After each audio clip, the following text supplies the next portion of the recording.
Obrigado, André, pela introdução e pela moderação do webinar. Ia só dizer uma nota, porque a Joana Andrade também vai estar aqui a apoiar-me, e assim, mesmo em questões relacionadas com perguntas, assim, ela também vai poder dar um apoio. Ela que é a coordenadora do Departamento Marinho da SPEA.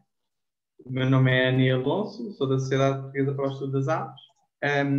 Antes mesmo de começar, também queria dizer que o webinar ia ser dado inicialmente, estava previsto ser dado pela Ana Almeida, mas por uma questão de disponibilidades e agendas, acabámos por trocar aqui um bocadinho as voltas e serei eu a fazer esta palestra.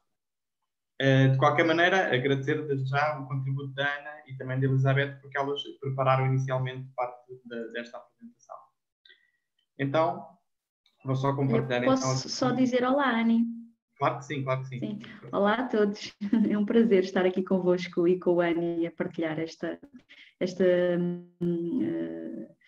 momento sobre aves marinhas. Dizer só que a Ana Almeida e a Elizabeth Silva são colegas do Departamento de Conservação Marinha e, portanto, também trabalham na nossa equipa com as aves marinhas. Então vá, bom webinar a todos.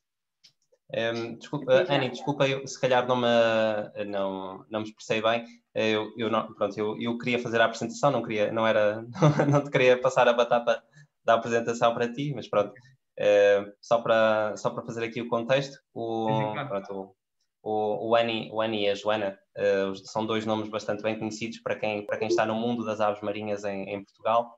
Portanto, temos aqui, pronto, para quem possa não ter noção, temos aqui, temos a parte das aves marinhas, dois observadores de peso, dois nomes de peso, e é uma sorte termos estas atividades a serem dinamizadas de forma completamente gratuita por eles. Por isso, o mínimo que depois vou pedir a todos os participantes, que é o que temos vindo a pedir, é que depois acompanhem o trabalho deles, sigam as páginas, ou no caso, para apoiar a SPEA em concreto, façam-se sócios. E pronto, agora para a parte teórica, para eu não dizer asneiras, porque apesar de gostar da parte da observação de aves marinhas realmente é um ponto, o meu calcanhar de Aquiles, portanto passo para os especialistas. Tá, força. Não, obrigado, André. Nada. Então vamos falar um bocadinho sobre aves marinhas. Esta palestra está um bocadinho longa em termos da apresentação, mas eu não quis excluir à partida logo uma série de espécies. Portanto, também consoante decorrer, se eu conseguir falar de todas elas muito bem, se eu tiver depois de salvar alguma, também não há problema, mas assim temos a oportunidade de eventualmente poder falar sobre várias.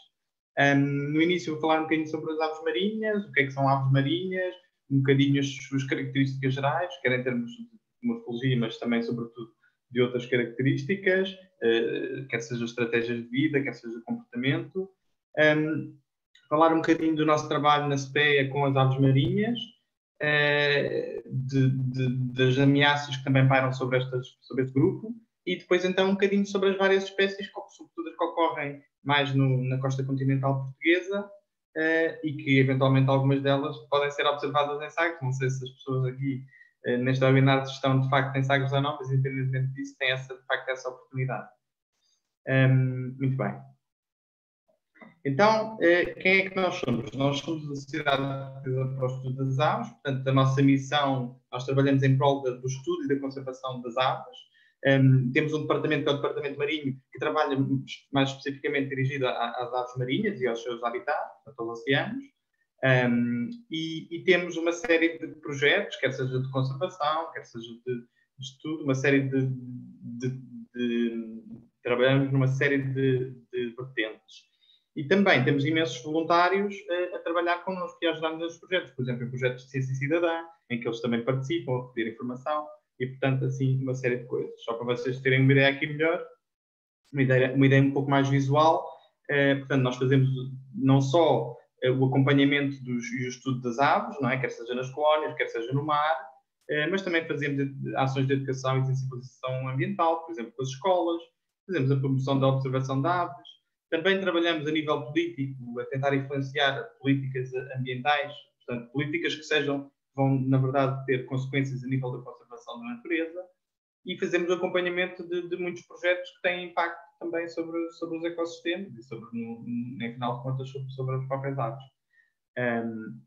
Depois temos alguns projetos de conservação que normalmente trabalham em áreas específicas, do país e direcionados para as espécies geralmente também específicas, espécies ameaçadas, para a recuperação muitas vezes dos seus habitats de nidificação, entre outras coisas.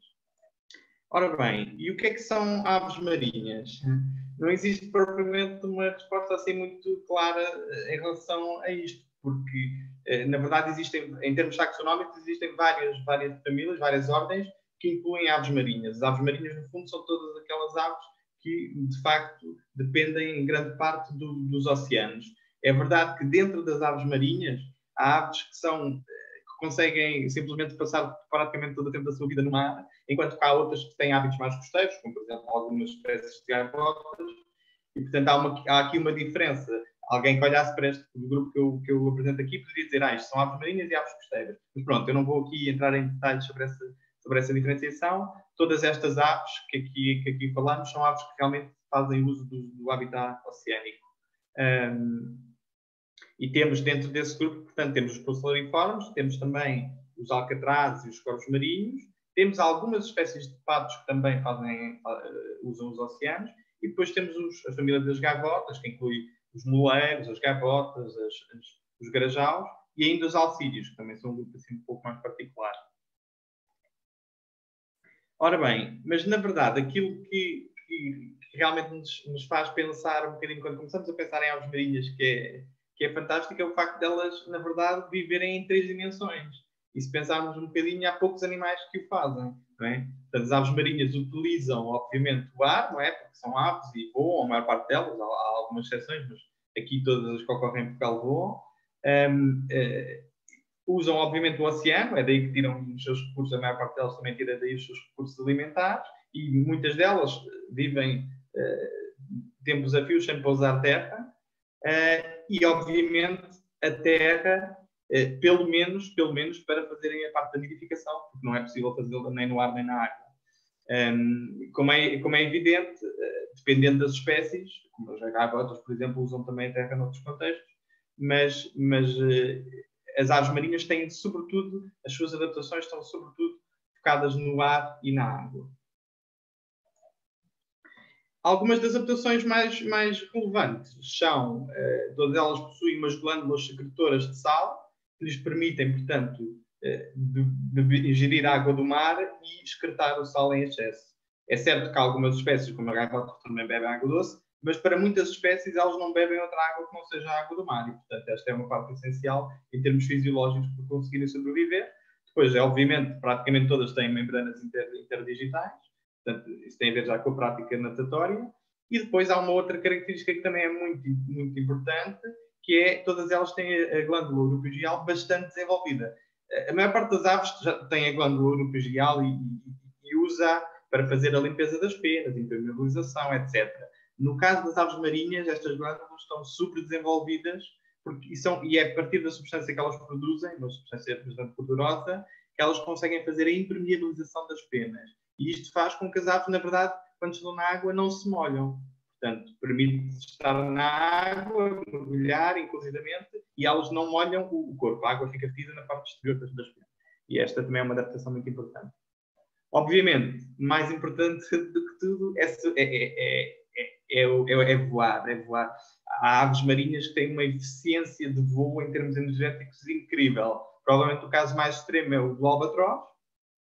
E temos um albatroz de sobrancelha, que tem adaptações particulares, tem umas asas super compridas, são finas, são pontiagudos, super compridas, e estas asas permitem que estes albatrozes voem centenas até milhares de quilómetros com um desgaste energético baixíssimo, aproveitando o vento que se forma na superfície da água, na superfície das ondas, e, portanto, praticamente, batendo muito poucas asas, eles conseguem percorrer distâncias incríveis.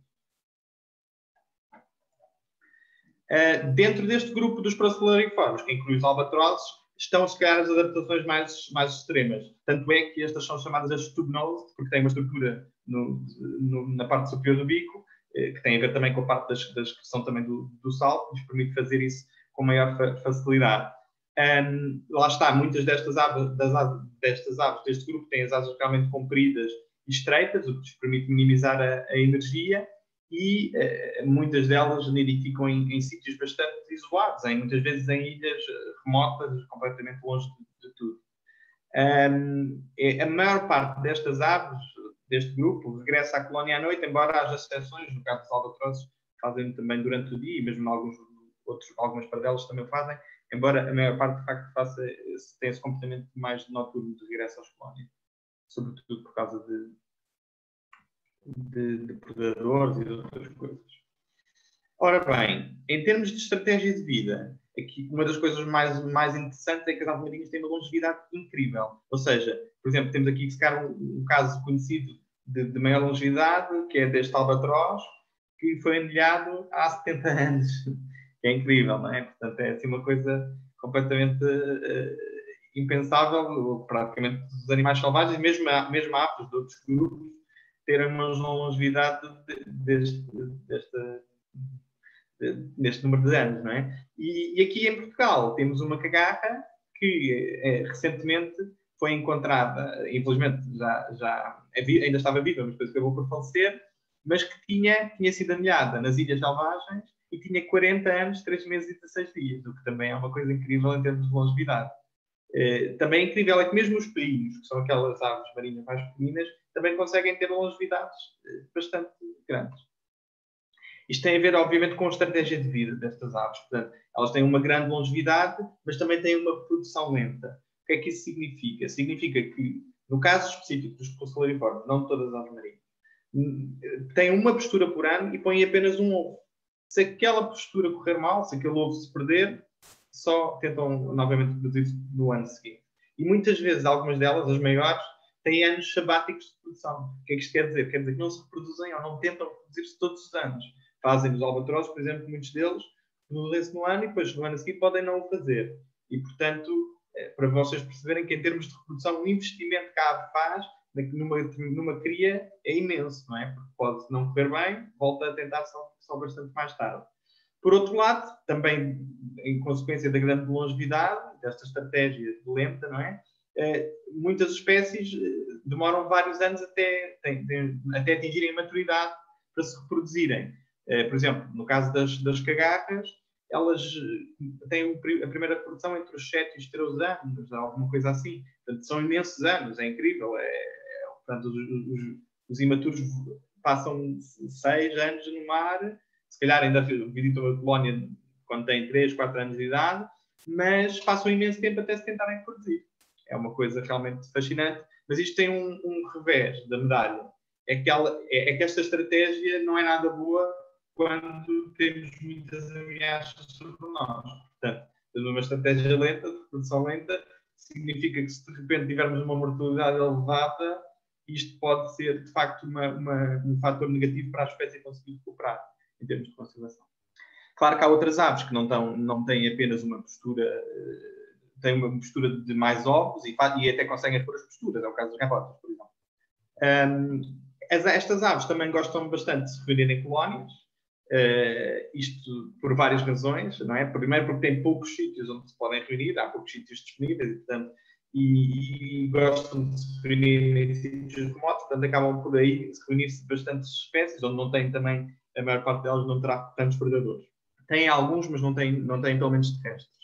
Tem alguns, algumas aves que predam sobre aves marinhas. Mas elas gostam particularmente de se reunir em colónias, e isto também tem a ver com a socialização, porque as colónias das aves marinhas é uma coisa fenomenal em termos de socialização.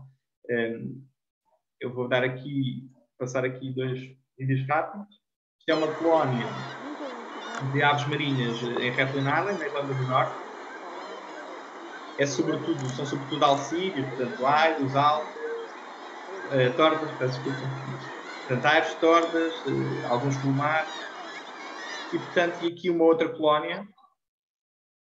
Esta é Portugal. Selvagem Grande. Portanto, para quem não conhece, as Ilhas Selvagens fazem parte do arquipélago da Madeira e são as mais a sul do território português. E aí temos colónias de aves marinhas que esqueci de tirar cá, são mistas muitas vezes, ou seja, incluem várias espécies. Neste caso só estamos a ouvir a cagar. É o único que Ora bem, depois há a questão também da migração. Fazem migrações espantosas. É óbvio, comparado com as aves terrestres, é uma migração diferente, não é? Porque elas percorrem o mar, que já é por si o seu habitat natural, mas ainda assim percorrem distâncias extraordinárias. O caso mais extremo será o da andorinha do Ártico, que vai desde o Ártico até ao Polo Sul, ao extremo sul, e, portanto, nidifica num lado e vai passar um inverno no polo exatamente oposto. É realmente uma ave que viaja a distâncias inacreditáveis. Mas temos aqui uma outra ave, que é esta que nidifica aqui em Portugal, nas Berlengas, mas também nos arquipélagos, e que também faz viagens incríveis em termos de migração. Portanto, só para vocês verem, à esquerda tem 2 mapas de migrações desta ave, em que a ave vai até às costas do Brasil, do Uruguai, e muitas vezes até à África do Sul, passa aí o inverno e depois retorna à sua colónia de nidificação, neste caso, julgo que seria ali na Selvagem. Mas não é só na migração que elas fazem distâncias incríveis. Por exemplo, pegando outra vez um bocadinho na cagarra, e aqui, mais uma vez, o exemplo das Ilhas Selvagens, que se encontram naquele triângulozinho ali, durante a época de cria, ou seja, estando a alimentar as crias, estas aves são capazes de viajar 400, porque é ida e volta, ou 500, ou 600, ou até 1000 quilómetros para irem buscar alimento. É uma coisa realmente não tem comparação, portanto, com qualquer coisa que se passe num ambiente terrestre. Estas aves têm realmente uma capacidade de voo extraordinária e conseguem fazer estas distâncias num tempo bastante razoável. Como eu vos dizia, este grupo é um dos grupos que tem sérias ameaças, mesmo comparando com outros grupos de aves, é claramente um grupo onde o risco, a ameaça que paira sobre ele é bastante grande. Há bastantes espécies ameaçadas das aves marinhas. E isso acontece por diversas razões. Existem várias ameaças. Portanto, desde os derrames de petróleo, toda a gente se lembra do caso do Prestige, há uns anos atrás, não é? Foi mais ou menos evidenciador do quão impactante pode ser sobre as aves marinhas. E às vezes não são só os grandes derrames, também a própria, às vezes os navios, os petroleiros e outros navios fazem limpezas de combustíveis e, portanto, esses derrames menos não tão grandes, mas também muitas vezes impactam sobre as aves. Elas perdem a capacidade de impermeabilização e a partir daí não conseguem sobreviver. Depois, a própria perda e degradação do habitat, como eu vos disse, muitas destas aves nidificam em ambientes remotos. Quando esses ambientes são colonizados por nós e são degradados, elas ficam com um espaço extremamente reduzido. Há também uma outra questão aqui, que a própria degradação do habitat, por exemplo, a poluição luminosa é um fator importante. Nas ilhas é claramente determinante e depois, na época em que os juvenis saem dos ninhos, muitas vezes acabam por ter muito impacto sobre isso. Muitos não conseguem chegar ao mar porque ficam confundidos com as luzes das cidades. Não é? Mas também as espécies invasoras. Mais uma vez, pela mão humana, nós conseguimos que cheguem a estas ilhas mais remotas, mais isoladas, espécies para as quais estas aves não tinham nenhuma defesa habitual. Ou seja, isto são aves com poucos comportamentos defensivos em termos de depredação. Em alguns sítios têm, depende um bocadinho também das espécies, obviamente, têm, sobretudo com alguns predadores aéreos, e as espécies mais pequenas, sobretudo. Mas para mamíferos, tem muito pouco comportamento de proteção e muitas vezes não se apercebem dos perigos. E depois há uma outra questão também bastante relevante, que é o bycatch, ou as capturas acidentais nas aves de pesca. Isto é um problema global, acontece um bocadinho por todo o globo. É um problema muito difícil de monitorizar e de se percebermos realmente o que é que está a acontecer, porque não acontece à vista das pessoas, não é? Acontece normalmente no mar alto e portanto, só por algumas pistas indiretas ou por estudos dirigidos, não é? É que nós conseguimos perceber realmente que é um problema que está a afetar as aves. Para vocês terem uma ideia, neste artigo que saiu recentemente, do ano passado, lista algumas das ameaças sobre as aves marinhas e, de facto, as 3 primeiras, que digamos assim, são as ameaças que se pensa que têm maior impacto sobre, neste caso, 60% da quantidade de aves marinhas, está o bycatch, estão as espécies invasoras e está as mudanças climáticas ou os eventos climáticos mais severos. E, portanto, estas são as 3 que acabam por ter mais impacto. E então, o que é que fazemos quando chegamos a este ponto em que percebemos, de facto, quais são os impactos que há sobre as aves marinhas? O que é que nós temos que fazer? Então, em primeiro lugar, e nomeadamente agora pensando também sobretudo no bycatch, mas também nas espécies invasoras, a primeira coisa que nós temos que fazer realmente é aumentar o nosso conhecimento sobre estes problemas, porque, de facto, até há poucos anos sabíamos muito pouco. Portanto, isso tem a ver com a nossa falta de conhecimento sobre o que é que se passa no mar com as aves, não é?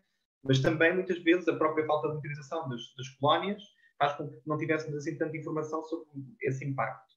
Portanto, como é que se consegue trabalhar com isto? Portanto, com projetos de conservação que possam fazer a monitorização das colónias, que possam estudar o bycatch, que possam perceber quanto bycatch há, que espécies é que afeta, não é? Portanto, são tudo variáveis que são importantes de se perceber e que depois também estes próprios projetos podem estudar medidas para minimizar o impacto desses problemas ou para reduzir da forma melhor possível.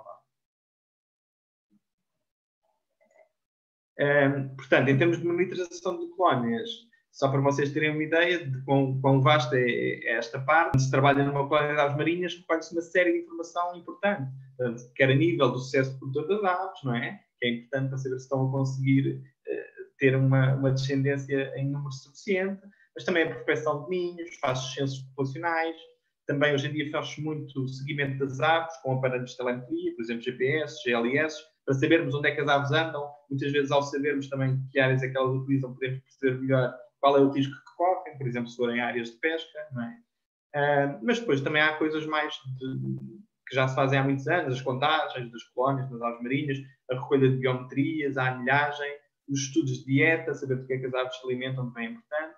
Portanto, todo esse tipo de informação é recolhido no trabalho nas colónias reprodutoras. Depois, mais a nível para perceber o que é que se passa no mar, há outras formas de o fazer, portanto, com um programa de observadores a bordo que possa monitorizar, de facto, o bycatch, o problema do bycatch, e também os inquéritos a pescadores. Todo este trabalho é um processo lento, porque requer que se criem relações com a comunidade pesqueira também, não é? E, portanto, é um processo que leva muitas vezes muitos anos até que se conseguir ir recolhendo alguma informação de qualidade sobre estes temas. Só para vocês terem uma ideia, na Europa estima-se que mais de 200 mil aves sejam afetadas pelo bycatch por ano, que é um número assustador. E em Portugal, pelos estudos que já se fizeram iniciais, também já sabemos que algumas das aves com maior impacto a nível de bycatch são o palangre, as redes de emalhar e o cerco, assim a nível geral. Portanto, isto é só para vos ilustrar um bocadinho, sem querer perder assim muito tempo. Aqui do lado esquerdo vocês podem ver quais são as espécies mais afetadas em termos de bycatch. São claramente na costa portuguesa os alcatrazes, embora haja outras espécies relevantes que nidificam, porque os alcatrazes são invernantes, não é ligadores de passagem, mas há outras espécies que nidificam na nossa costa que também são impactadas, por causa das cagarras, das galhetas, e portanto, isto são os dados que são recolhidos, mas depois quando se começam a fazer estimativas, tendo em conta a frota de pesca, o esforço de pesca que existe, começa-se a perceber que os números podem ser realmente assustadores do número de aves mortas ou capturadas, não é? Porque nem todas, dependendo da ave de pesca, algumas podem ser libertadas, não necessariamente morrem, mas a quantidade de aves afetadas pelas aves de pesca pode ser realmente assustadora. Portanto, estas são as aves de pesca e as espécies que se têm visto, segundo os estudos que têm feito, os estudos que temos feito, que têm tido mais impacto, são o palangre demersal e as redes de emalhar, sobre espécies diferentes. No caso do palangre, mais sobre o alcatraz e cagarra, no caso das redes, mais sobre a galheta e a tal. Em termos de medidas para combater estes problemas, no âmbito do projeto Life for Lengas e mais recentemente do Medaves, temos vindo a testar algumas medidas de mitigação. Este é um trabalho de continuidade, porque requer muitas vezes uma recolha de um número grande de embarques com medidas de controle e com medidas aplicadas. Portanto, nem sempre se capturam aves. Portanto, a captura de aves, apesar daqueles números que eu mostrei ali, é um em número baixinho, não é? O que acontece é que há tanto esforço de pesca que depois esse número baixinho pode tornar-se um número gigantesco. E por isso, para se conseguir informação sobre quão bem sucedidas estas medidas são, é preciso realmente um esforço grande em termos de continuidade e de se recolher informação. Aqui são algumas das medidas que temos testado. Por exemplo, só para vos dar um exemplo, aqui em baixo o papagaio apresentador tem mostrado alguma eficácia a nível de manter algumas aves, alguma quantidade maior de aves à distância do barco de pesca, ou seja, de uma forma indireta acaba por fazer com que as aves não se aproximem tanto. É uma medida que temos que continuar a testar. Agora, mais recentemente, começámos um novo projeto, que é precisamente aqui no Algarve, e por isso só esta pequena nota, que é o Life Ilhas Barreira, e que cujo objetivo principal é promover a conservação nas Ilhas Barreira, quer a nível do habitat, quer a nível das aves. E estas são as espécies mais relevantes, que é a garrota de alumínio, a chilreta e a pardela balear também. Em termos de observação de aves marinhas, antes de passarmos para as aves, há algumas coisas que podem ser relevantes. Eu acho que uma coisa a ter em consideração, e é muito, muito importante, é as condições à nossa volta, portanto, quer atmosféricas, não é? Mas também de luz porque muitas vezes só a luz, a luminosidade, da forma como estamos a ver a ave contra a luz ou não, faz diferença naquilo que estamos a ver, e uma ave pode parecer escura ou clara consoante essas condições. E por outro lado, obviamente, por exemplo, o vento é uma questão bastante importante. Às vezes, quando o vento é favorável para que as aves possam passar mais perto da costa, significa que as vamos observar melhor. Portanto, há uma série de variáveis aí que são importantes. E depois, claro, quando as observamos, é focarmos naquelas características diagnósticas que são mais ou menos gerais para o resto das aves. Portanto, a coloração geral ou alguma coloração particular, o tamanho do indivíduo. E, portanto, e à medida que se vai ganhando experiência, vai-se também percebendo algumas coisas. Uma forma interessante, acho eu, de aprendermos mais sobre aves marinhas é participar num projeto que é os Dias RAM, em que se fazem contagens de aves marinhas em vários pontos, contagens mensais, em vários pontos espalhados ao longo do país, ao longo do território. E o que é que acontece? Acontece que qualquer pessoa pode participar e é uma boa oportunidade para aprender, junto com pessoas que já conhecem, já sabem identificar estas espécies. E, portanto, à medida que a pessoa vai aparecendo e vai conhecendo as espécies, vai observando, vai também ganhando conhecimentos e depois, inclusivamente, pode participar mais diretamente neste projeto, recolhendo dados, participando dela de forma um bocadinho mais ativa. Esta é uma excelente forma, com pessoas que já sabem sobre aves marinhas, ir de lá e passar umas horas a observar aves.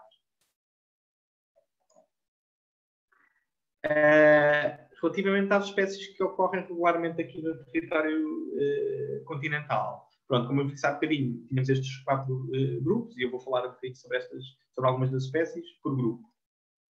Portanto, o primeiro grupo da ordem dos Procellariiformes inclui as pardelas, não é? e também os painhos. Temos a cagarra, que é uma espécie que nidifica no continente e nas ilhas, que pronto, a maior parte das pessoas já deve conhecer bem. Em termos de voo, uma das coisas mais diagnosticantes é que, de facto, ela faz poucos batimentos de asas, voa sobretudo com deslize e depois alguns poucos batimentos. Tem o bico amarelo, é importante, porque a maior parte das outras pardelas não tem o bico amarelo. E depois tem um dorso cinza e umas partes inferiores gerais, em termos gerais, brancas. Então, podemos ver, peço desculpa, podemos ver aqui um pequeno vídeo que eu não vou deixar correr até ao fim, mas há aqui um fato que conseguimos ver a cagarra a voar. Cagarra ou pardela bico amarelo. Aqui conseguimos ver algumas a voar. Como vocês podem ver, elas fazem longos deslizes e depois de um longo deslize, lá batem às asas 2, 3 vezes, 4 e depois voltam a deslizar. Claro que, obviamente, é importante dizer que estes padrões de voo variam imenso com as condições meteorológicas. Com muito ou pouco vento, portanto, com pouco vento, as aves já muitas vezes são obrigadas a fazer mais batimentos, depois depende em que direção vão em relação ao vento, portanto, há uma série de fatores que influenciam. Temos aqui uma outra pardela, que não é uma pardela que nidifica aqui no território continental, mas é uma pardela que passa em números substanciais, sobretudo no final do verão, entre julho e setembro, mesmo outubro, e é uma espécie que eventualmente até podemos ver aqui em Sagres, agora em passagem para sul, para os seus locais de nidificação, que nidifica no hemisfério sul. Portanto, ela é de um tamanho muito parecido com o da cagarra e em termos de populações gerais também, é ligeiramente mais pequena, mas aquilo que é a maneira mais fácil de diagnosticar, principalmente, sobretudo, a uma certa distância, é o colar branco, que também tem a ver depois com a nuca, com o barrete preto, vá. E esse colar branco e barrete escuro são mais ou menos visíveis a uma grande distância. Pois, claro, se for mais perto, podemos ver que o bico é preto. Mas a uma maior distância, essas são as características que... Portanto, esta é a pardela de barreiro. Aqui não é bem o tipo de passagem. Está aqui a altura do está a mudar a cor. Aqui será de ficar mais difícil.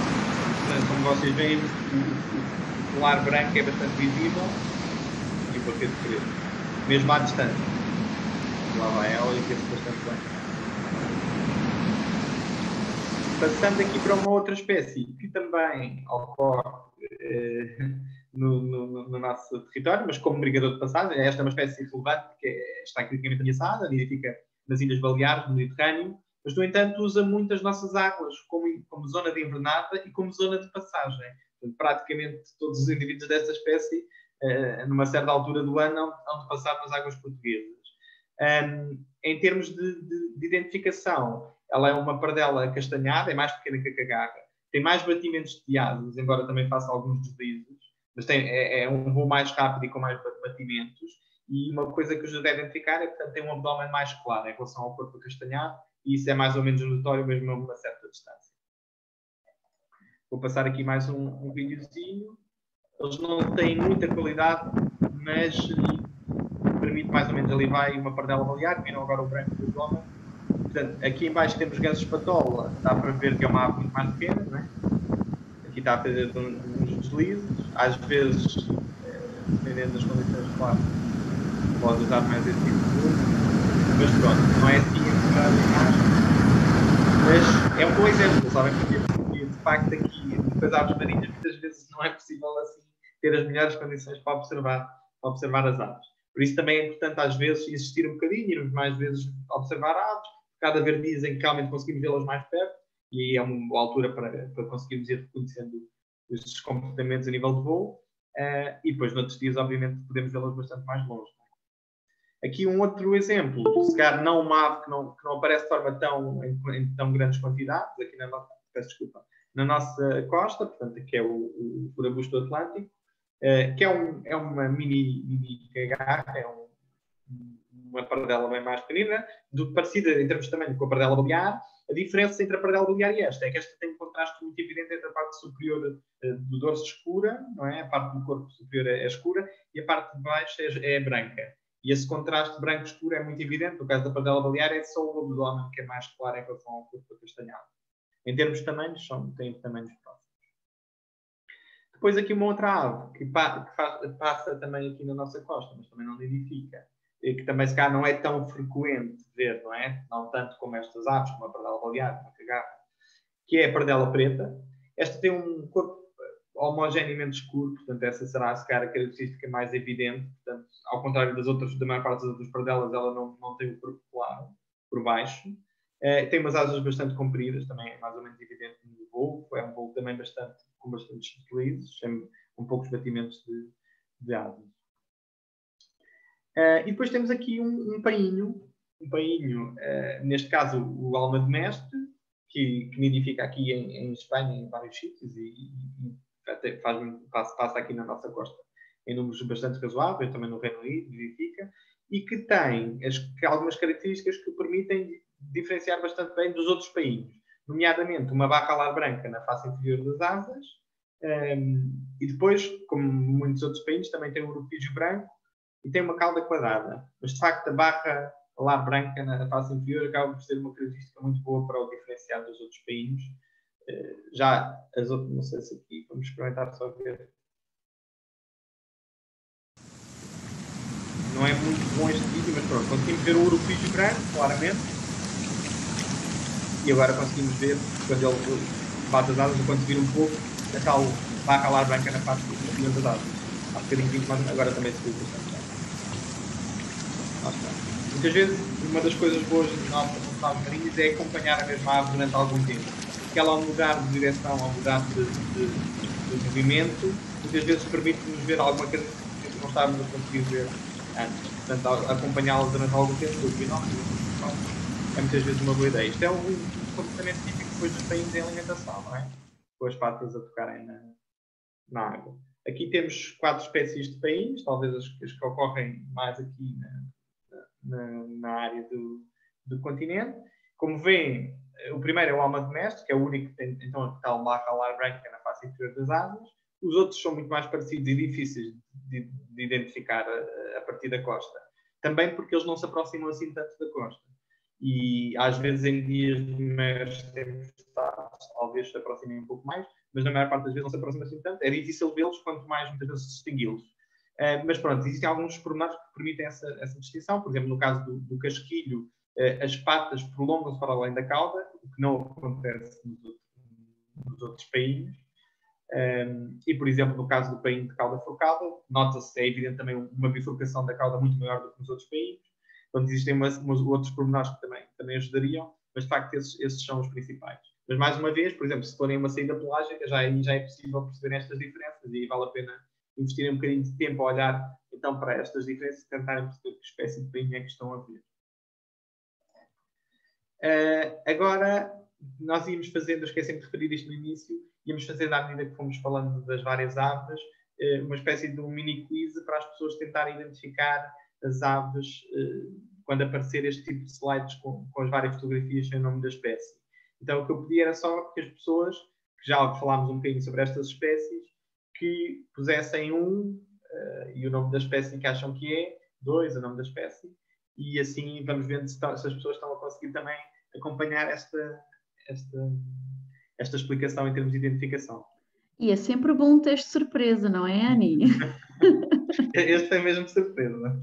Eu vou dando aqui apoio nas vossas respostas, porque o Ani não consegue ver o bate-papo e já vou então partilhando com ele. Agora até estava aqui a conseguir ver, mas pronto, é assim é melhor. Mas podes ver. Sim. Não, é mais fácil porque depois também não... as pessoas veem as respostas uns dos outros. Eu acho que o Miguel Rodrigues deve ser dos Açores.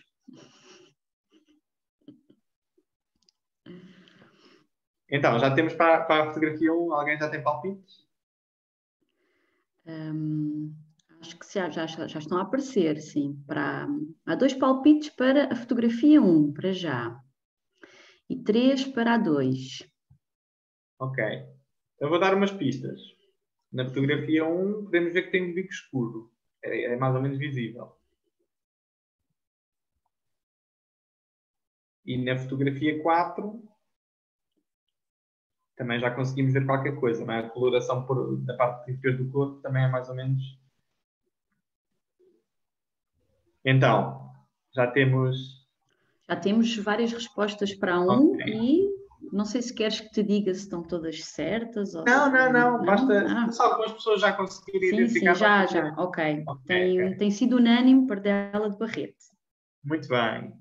E na fotografia 2 também já devem ter conseguido identificar. Sim, essa é que tem mais palpites e é a cagarra. É a cagarra. Tudo certo. A fotografia 3, que era um bocadinho mais difícil, está mais longe. Sim, a 3 não há assim muitos palpites. Mas podem ver uma pista boa é o bico. A cor do bico vê-se ao longe mesmo assim. E, portanto, tentem lá responder à 3 agora. Muito bem, cagarra também. É a 4. A 4 é que suscita mais dúvidas. Ok.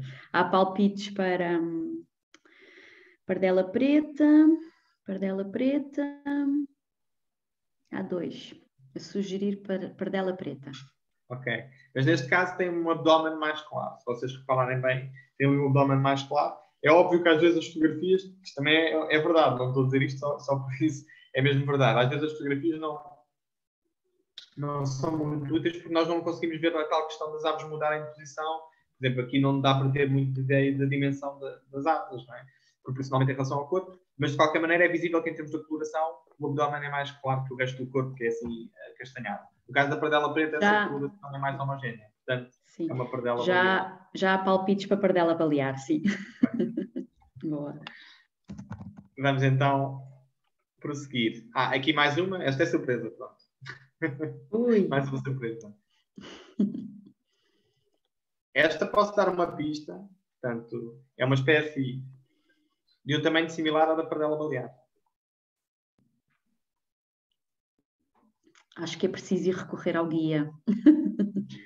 Estão aqui alguns participantes. Também não tempo aqui. esta espécie é uma espécie que tem uma coloração da parte superior do corpo bastante contrastante com a inferior, ou seja, a parte superior do corpo é bastante escura, enquanto que o inferior é muito branquinho. Não é só o abdômen que é mais branquiçado, é toda a parte inferior do corpo mais clara. E trata-se de um furabusto do Atlântico. Está dada a resposta. Exatamente. Aqui sim, é uma pardela preta. Esta não é preciso estarem a tentar perceber, é uma pardela também preta. Já tinham indicado. Já estavam, ok. É uma ave realmente com uma coloração toda escura. Também vejam aqui, como vemos próximo, não é? Tem o bico escuro também. Portanto, não tem aqui, não se nota nenhum tipo de diferença entre a coloração da plumagem, parte superior e parte inferior. Ora bem, indo já para outro grupo, o grupo dos gansos patolas, e também falar um bocadinho já dos corvos marinhos. O caso do ganso patola é uma ave que geralmente as pessoas não têm muitas dificuldades em identificar, é uma ave bastante grande, tem também um tipo de voo mais ou menos, o batimento de asas mais ou menos uniforme, tem as asas longas, tem um bico forte e afilado e que também é diferente do resto das aves que ocorrem aqui, porque as pardelas geralmente têm uma ponta mais em forma de gancho. Este tem, mas não é tão evidente, parece mais... não se nota tanto isso. E é uma ave que é sobretudo não, é invernante e migrador de passagem, aqui não nidifica nas nossas costas. Mas de resto, a característica se calhar que melhor ajuda, sobretudo ao longe, muitas vezes conseguimos ver bastante longe este comportamento. E já sabes que estás a ver um ganso patola, é de facto um mergulho espetacular que eles fazem para apanhar as presas. Nenhuma outra ave faz aqueles mergulhos.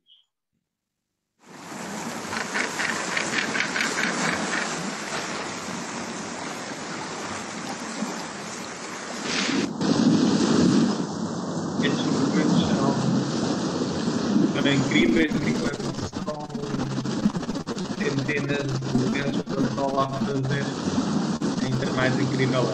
Mas pronto, em termos de identificação, eu penso que neste caso em particular a espécie não é difícil de identificar. Aquilo que acontece é que as variações em termos de coloração de plumagem variam ao longo da idade. Eu não vou assim perder muito tempo com isto, porque seriam muitos detalhes, mas basicamente o juvenil, a ave que saiu desse ano no Minho, tem uma coloração toda escura, mas como vocês podem ver, o bico é o bico de ganso patola, e isso ajuda. E depois, a partir daí, ele vai ganhando mais branco na plumagem. Portanto, há uma fase em que é a fase em que até que se costuma dizer que parece um piano, em que se vê, por exemplo, ali no imaturo, na plumagem 4, em que se vê já penas brancas na zona das penas de voo, nas secundárias, e portanto parece um teclado de um piano, e depois o adulto, que já tem a coloração completa, já não tem estas manchas pretas ao longo do corpo. Portanto, há esta variação. Diz. Posso só dizer aqui um comentário que uma participante sugeriu. Como os vídeos estão muito altos, depois não se consegue ouvir quando estás a falar. Ok. Está bem? Portanto, ou falas depois, ou então retira-se o som, se não for. Mas agora retirar o som não é muito prático, por isso, se calhar, tenta falar assim coisas mais interessantes que estejas a dizer durante o vídeo depois, está bem? Está bem, ok. Obrigado, João. E pronto. Olhando já para os corvos marinhos, portanto, temos duas espécies que ocorrem na nossa costa. Uma delas é a galheta, é uma ave que nidifica na Berlenga e ao longo da costa continental, em zonas rochosas. Em termos de identificação, quando está na época de reprodução, tem uma crista que ajuda a identificar, daí muitas vezes chamado o corvo marinho de crista, mas fora da época essa característica não é tão útil. Mas de qualquer maneira, comparado com o outro corvo, tem um pescoço muito mais fino, é uma ave é menos robusta nesse aspecto, e depois é uma ave que ocorre exclusivamente na costa, na zona marinha, enquanto que o corvo marinho de faces brancas pode ocorrer também na costa, mas depois ocorre também em zonas interiores. Aqui está outra espécie, que é o corvo marinho de faces brancas, ou o corvo marinho. É sobretudo invernante no nosso país, embora a população reprodutora tenha vindo a aumentar agora nos últimos anos, em anos mais recentes. Tem um pescoço de facto mais grosso e a ave em si também é mais robusta, mesmo a cabeça e o bico são mais robustos. se conseguirem ver as duas espécies juntas ou ver com pouco tempo de diferença, vão perceber estas diferenças. A outra é muito mais elegante. E depois, na altura da reprodução, também tem umas manchas brancas típicas no abdômen, na parte mesmo inferior do abdômen, e também nas faces.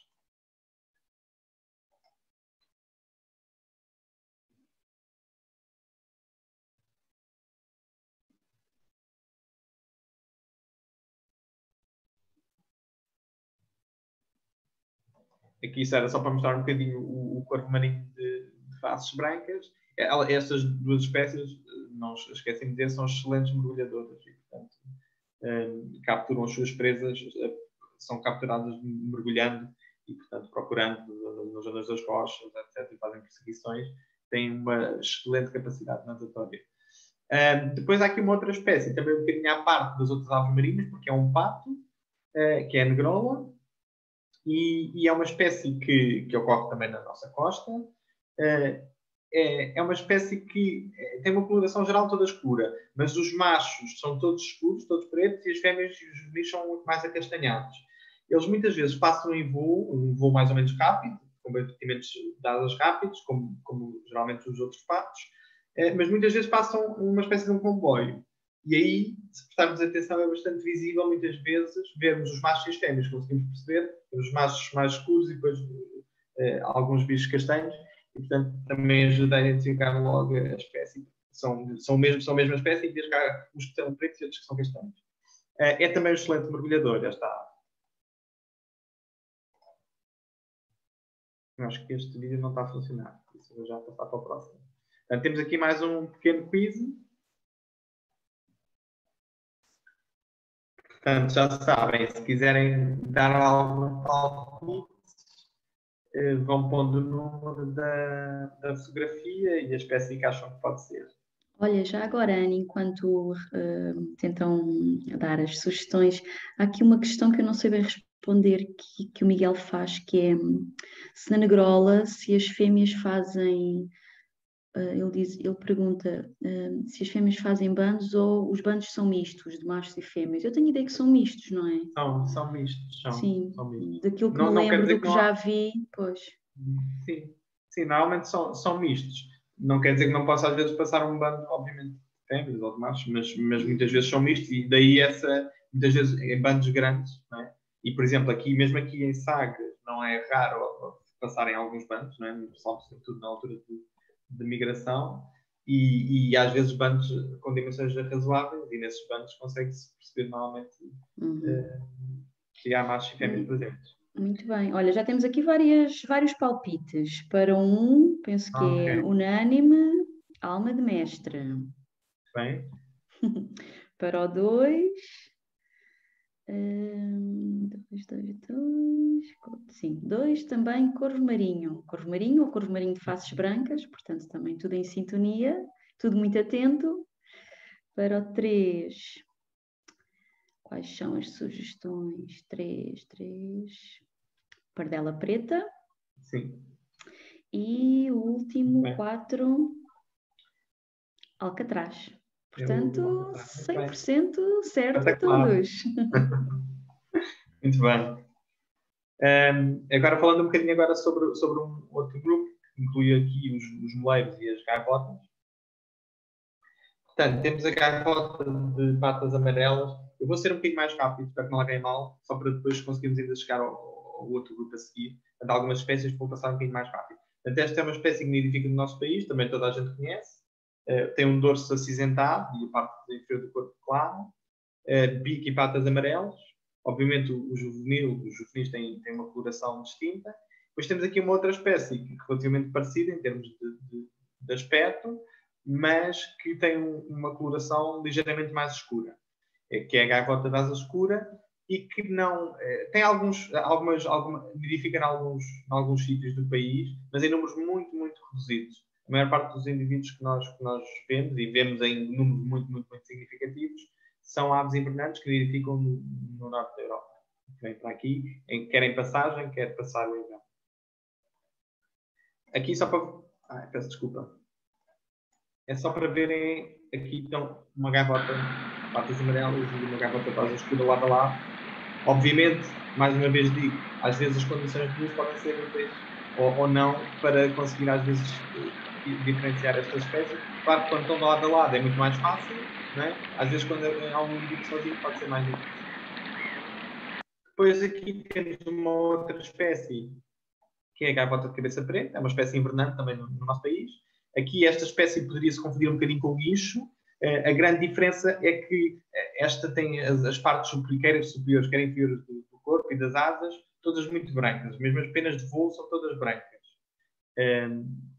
Se vocês virem, ela quando está com a plumagem nupcial tem a cabeça escura, mas quando não está tem apenas uma parte escura atrás do olho. Se vocês virem o guincho, vou mostrar agora isto, se vocês virem o guincho, a coloração geral é muito parecida, mas depois, na parte superior das asas, tem um painel esbranquiçado, em forma de triângulo mais ou menos, e depois tem a ponta dessas primárias mais exteriores, que são pretas.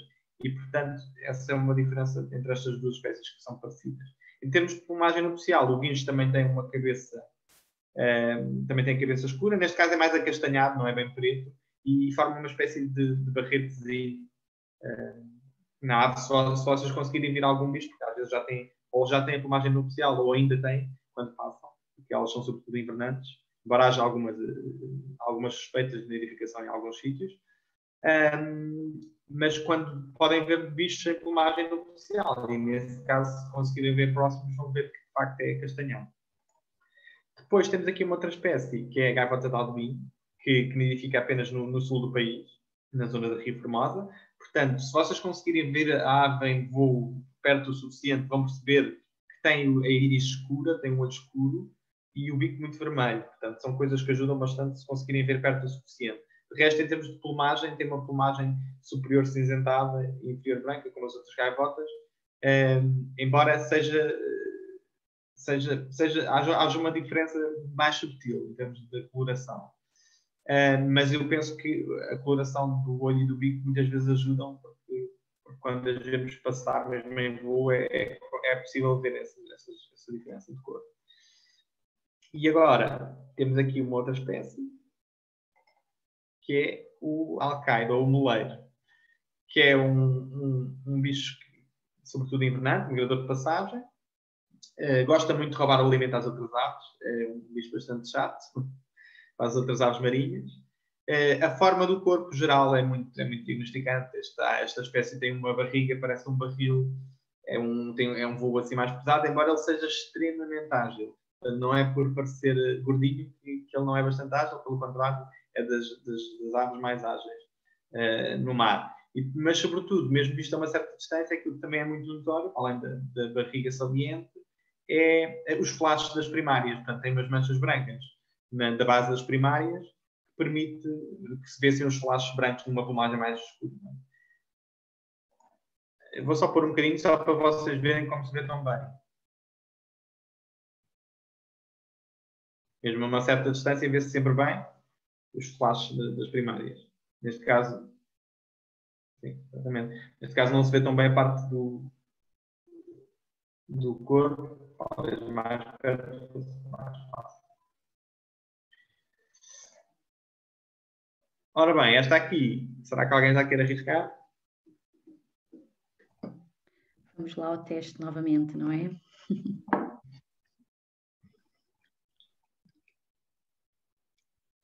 Eu vou avançar já para as outras, mas podem ir respondendo, ou deem mais uma olhadela. Os palpites para já são gaivota cinzenta e laros fusco. Laros fuscos, muito bem. Era sim, senhora. Uma gaivota de asa escura. E agora temos aqui estas 4. Reparem nos pormenores. Portanto, em algumas delas basta olhar para as características gerais, não é? A forma do bico, uma coloração geral, mas noutras vale a pena olharem para os detalhes, nomeadamente, às vezes, a cor dos olhos ou a cor do bico. Pode-se ajudar bastante. Pois é, já começaram aqui a surgir uns palpites. Ah, é? E o André tem estado a treinar. Já sugeriu todas as suas opções, estão todas certas, mas os restantes participantes também têm estado a acertar. Portanto, Muito bem. 1 corvo marinho de Cristo ou galheta, 2 gaivota de Alduin, a 3 Secua ou Alcaide, muito bem, e o 4 Alcatraz. Exatamente. Muito bem. Fantástico. Aqui mais uma. Neste caso, eu vou dar já agora, Anny, o Miguel pergunta que idade tem esse, presumo que seja o Alcatraz. Sim, o Alcatraz. Consegues só mostrar de novo? Sim. Eu acho que este deve ser, não sei. Entre segundo e terceiro ano, diria eu. Sim, eu ia dizer o terceiro, sim, mas entre segundo e terceiro, porque já tem alguma parte branca por baixo. Os de segundo ano geralmente só têm a cabeça branca e o corpo ainda muito escuro. E este também estou na dúvida entre segundo, mas mais terceiro. Depois, no final, se a gente tiver tempo, pode ir buscar outra vez o slide das idades. Ok. E confirmar. Prontos, já há palpites para a outra. Guincho, laros redibundos. Muito bem. Como veem, então, no caso, comparando especificamente estas duas espécies, porque muitas vezes é útil tentarmos restringir, não é, as nossas hipóteses às espécies mais prováveis. E aqui seria, de facto, a gaivota de cabeça preta ou o guincho. Mas consegue-se ver muito bem, neste caso, as primárias, a ponta das primárias de preta. E esta aqui, será que alguém consegue identificar? Eu vou dar uma pista diferente, porque eu não falei nisso. As patas, a cor das patas.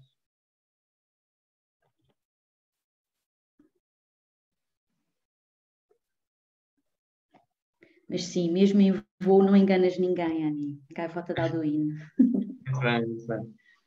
Neste caso, eu há bocadinho não falei nisso, mas não tem coloração, portanto, como a outra espécie muitas vezes poderia confundir, a gaivota de patas amarelas, esta não tem as patas amarelas. Mas realmente o bico vermelho é bastante evidente. E já aqui para o último grupo, portanto, vou incluir aqui as andorinhas do mar e os alcídios. Temos aqui esta espécie. Ainda antes de vos dizer qualquer coisa, já estou aqui a perguntar. Neste caso é o teste antes de falar sobre isso. Não pode ser sempre o mesmo nível de dificuldade. Fazendo aqui. Pronto, há aqui um palpite a dizer que é Chilreta Barreta. Exatamente, é a silreta. Reparem que tem é uma ave, é a mais pequena das andorinhas do mar, tem um bico amarelo, isso é muito importante, pelo menos na altura da reprodução tem bico amarelo com a ponta preta, coisa que as outras andorinhas do mar não têm, que se calhar é aquilo que seria mais óbvio neste caso. Portanto, dizer só, desculpa, que pronto, só para explicar a Chilreta Barreta, sendo a Chilreta uma das espécies-alvo do projeto Life Ilhas Barreira, na Ria Formosa, adotámo-la como mascote do projeto e o nome que lhe demos é Chilreta Barreta por causa da Ilha Barreta, só para explicar. Muito bem, exatamente. E pronto, e realmente, como eu dizia, tem o bico amarelo, não é? E com a ponta preta, embora depois no inverno, é uma ave estival, portanto nidifica no nosso país, em vários locais, no sul, sobretudo no sul do país, mas também noutras zonas úmidas do país, em números menores, em colónias com dimensões menores.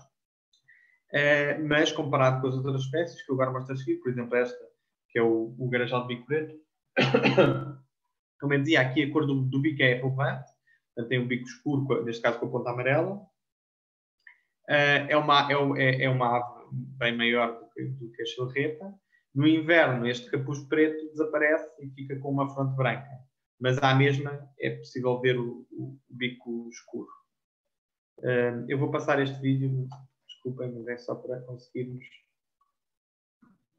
rever todas as espécies. Depois temos aqui o garajal comum, a Sterneirum, é uma espécie que nidifica sobretudo nos arquipélagos, dos Açores da Madeira, mas também há alguns bichos a nidificar no continente. Portanto, na altura da reprodução tem o bico vermelho, com a ponta preta, e tem um capuz preto, também muito óbvio. Aqui, provavelmente, a maior diferença em termos de identificação será com outra externa que é parecida, outras espécies mais parecidas, mas que eu não vou falar aqui porque não está aqui na lista das espécies que ocorrem mais aqui no continente. Mas pronto, quem estiver nos Açores da Madeira será mais facilmente confundida com a andorinha do mar, com a Serna do Galo, com a andorinha do mar rosada. Depois, pegando os alcídios, só para vos dizer que em termos de voo são muito diferentes das outras aves marinhas, têm um voo contínuo em termos de batimento de asas. Aqui na costa continental talvez não seja tão óbvio, mas por exemplo, se vocês um dia tiverem a oportunidade de ver, observar estas aves na altura de migração em Gibraltar, que elas passam a chegar um bocadinho mais perto de terra, vocês veem comboios de alcídios a passar, muitas vezes com as várias espécies misturadas. E, portanto, nessas alturas, não só é fácil ver o tipo de voo que elas partilham entre elas, mas também depois as pequenas diferenças que há entre as espécies em termos de identificação. Aqui, no caso da torda mergulheira, tem um bico bastante robusto e muitas vezes isso é visível, sobretudo quando está em passagem com outras espécies. Referir também que esta é uma espécie que tem uma mortalidade algo elevada por causa das interações com os atos de pesca. Depois, já o airo é bastante parecido em termos de coloração geral, não é? Uma parte do corpo mais escura e inferior mais clara, mas na verdade o dorso é mais acastanhado e não é tão preto, e depois o bico é um bico mais fino e alongado e não tem aquele bico grosso da torda mergulheira. Obviamente que isto são diferenças subtis, mas que muitas vezes em voo, quando passam, se por acaso passarem em várias espécies misturadas, é possível ver, mesmo a uma certa distância.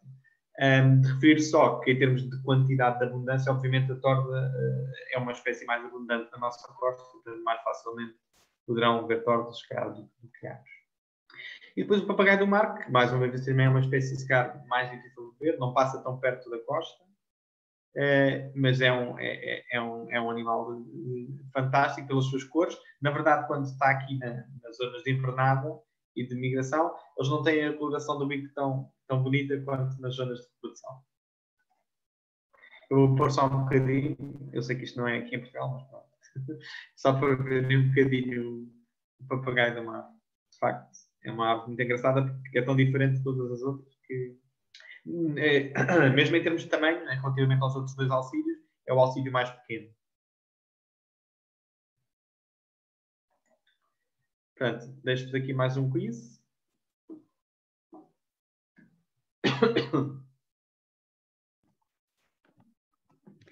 Então vamos lá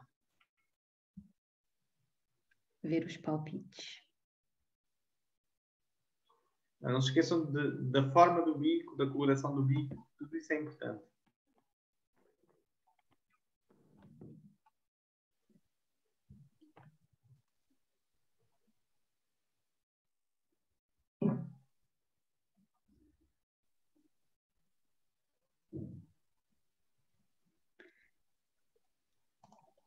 Muito bem, já estão a chegar. Então parece que também quase todos acertaram na primeira, porque houve um palpite de torda mergulheira. Sim. Mas todos os outros palpites são airo, que é o que está certo. Depois, sim, o segundo, não há dúvidas, papagaio do mar. Na terceira também, chilreta, ou andorinha do mar, anã, neste caso. E a quarta, aldoine. Muito bem. Muito bem. Fantástico. Pronto, resta-me deixar o agradecimento a todos, primeiro pelo vosso interesse, ao serem inscritos e terem decidido assistir à palestra sobre aves marinhas. Espero que tenham gostado. E obrigado então pelo vosso tempo. Agora vamos deixar o espaço para as perguntas.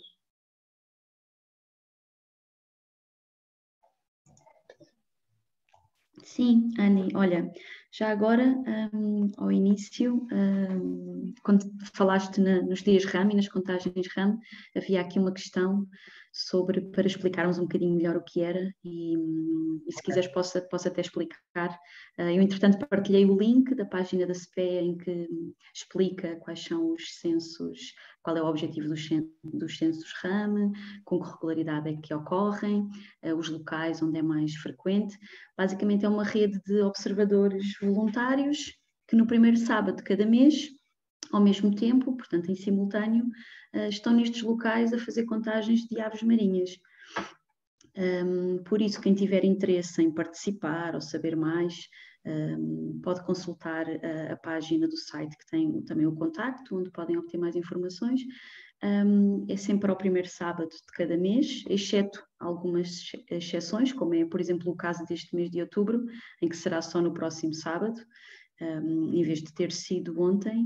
Isto porquê? Porque é uma rede ibérica. Estas contagens decorrem em Portugal e Espanha, começaram a ser realizadas e dinamizadas em Espanha, e portanto é o grupo espanhol que define as datas para cada ano, as datas das contagens do calendário, e geralmente quando há fins de semana com um feriado, ou à segunda ou à sexta, eles alteram, que é para não perderem a disponibilidade também das pessoas que muitas vezes ausentam-se nesse fim de semana. Mas, regra geral, decorre no primeiro sábado de cada mês. Nós na CPEA temos uma lista de contactos de pessoas interessadas ou que já fizeram contagens ou que as promovem, e costumamos, uma vez por mês, enviar a todos informação com os locais onde vão decorrer as contagens desse mês, e quem é o observador responsável e o seu contacto. Portanto, se estiverem interessados em receber, naquela página do site da CPEA que eu indiquei, tem lá o contacto que podem usar para se inscrever nessa lista e passam a receber a informação. A Cristina pergunta aqui se há boleias, é uma questão depois de se combinar. E também a Leonor pergunta se os locais são os mapas das bolinhas. Sim, são os locais onde costumamos realizar. Atualmente pode haver um ou outro local em que não estão a decorrer contagens por falta de observadores, mas geralmente decorrem vários. A Leonor está aqui a dizer que não apanhou o site, eu vou voltar a partilhar. De qualquer das formas, Joana, desculpa só interromper-te, depois os links que vocês quiserem partilhar, como depois vamos enviar como vamos enviar um e-mail a todos os participantes a partilhar o link do YouTube, tanto os participantes que aqui estão, como os participantes que não apareceram, pela razão que seja, depois eu partilho com eles. Ok, boa. De resto, eu penso que à medida que ias falando, Anny, também iam surgindo aqui algumas questões, que acho que fui respondendo, mas se alguém quiser que respondamos a alguma que não tenha ficado totalmente esclarecida, força.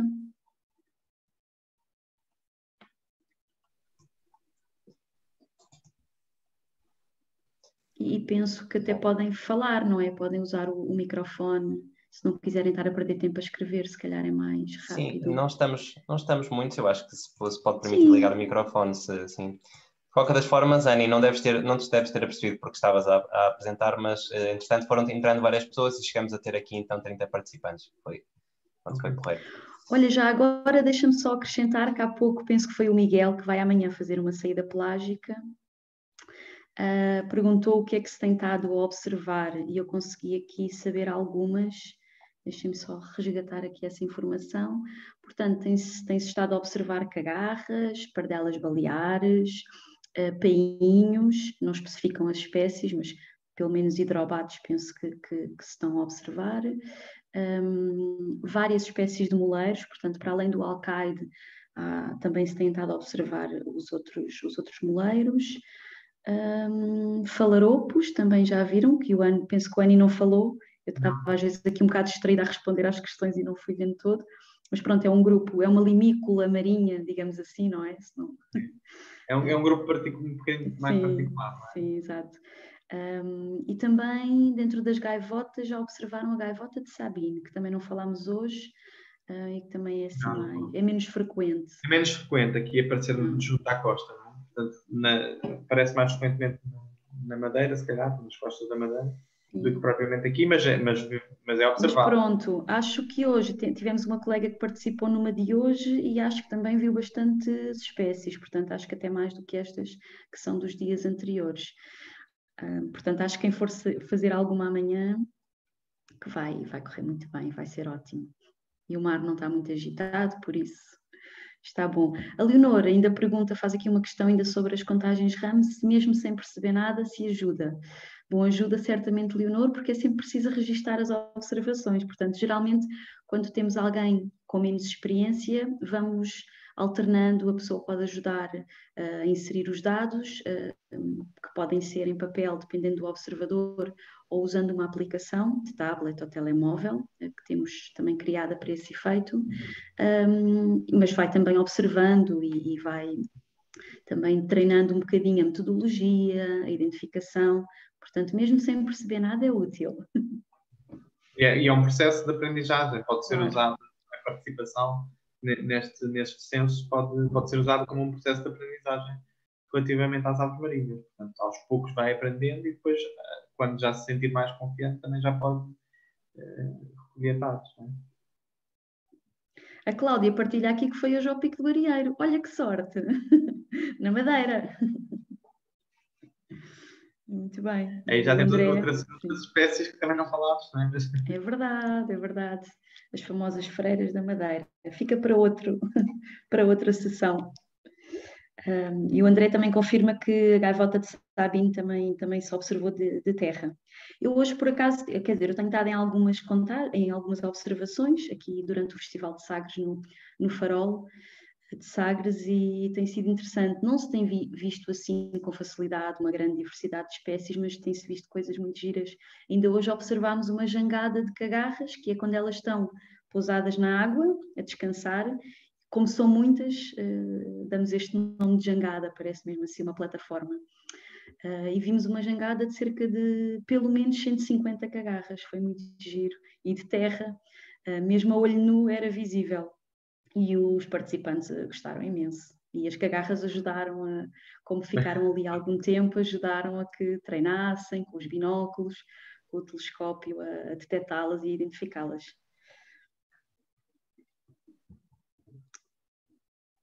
Então, mais coisas. Aqui também umas dicas para não enjoar nas saídas pelágicas, que é sempre um receio. O tempo por Sagres é como o André estava a referir ao início, o primeiro dia teve um pouco chuvoso e bastante ventoso, mas ontem melhorou bastante. Hoje voltou um pouco de chuva e de nebulosidade, mas não está nada mal. E o Miguel pergunta se há alguma observação no Farol amanhã à tarde. Não, amanhã já não há atividades, pelo menos de observação de marinhas, pelo menos coordenadas por nós. Não sei se o André saberá melhor, porque ele está bastante mais por dentro do programa. Pois amanhã à tarde já praticamente já estamos a terminar, não é? E de aves marinhas em concreto tenho quase certeza que não há nada. Sim. Pois, porque o Miguel deve fazer a saída pelágica de manhã.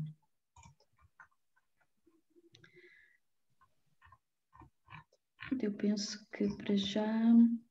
Olha, André, a tua sugestão é muito útil de enviar alguns links. Nós temos alguns links interessantes. Um deles, por exemplo, para um atlas que produzimos há cerca de 5 anos atrás, que é o Atlas das Aves Marinhas, e que está disponível online, e que também, apesar de não servir para identificar bem as aves, dá para ter uma ideia da diversidade de espécies que ocorrem nos nossos mares e a sua distribuição, porque para cada espécie tem uma descrição e tem também os mapas com os dados que temos vindo a recolher já desde 2004, e acho que também podem depois passar para visitar e para saberem mais sobre aves marinhas, sobretudo a sua distribuição e as ameaças que enfrentam. E outros que nos vamos lembrar que são úteis, certamente. Assim, o que vocês quiserem partilhar com as pessoas, enviem e a gente partilha. Só aqui uma nota. Cris, que penso que é a Cristina Girão, não é? Uma amiga da CPE de longa data. Muito amiga. Mencionou que podem haver empresas que ainda fazem saídas. Sim, a empresa que faz a saída mais tarde da manhã é às 3 da tarde. Portanto, pode haver saídas mais tarde, mas já não são no âmbito do Festival de Birdwatching, então já não tem o desconto. E pronto, não conseguimos apontar, não conseguimos apontar as horas, mas sim, realmente há uma às 3 da tarde. E é mesmo a última atividade física.